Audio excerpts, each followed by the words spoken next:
just say, I love crepes. You know, just to put this in there, I had a whole mess of crepes this morning. They're just like pancakes, maybe even better. Wait, are they the really thin pancakes?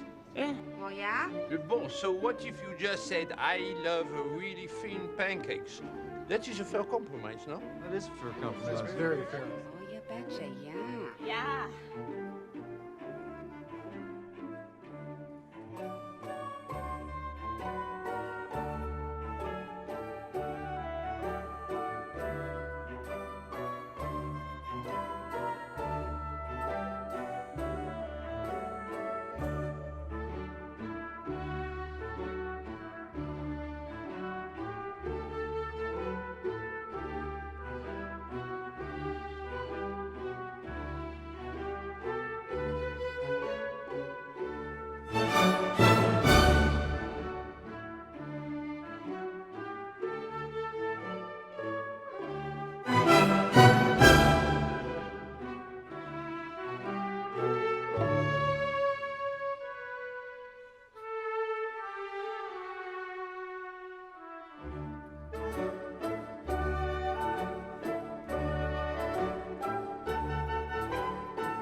Chocolate?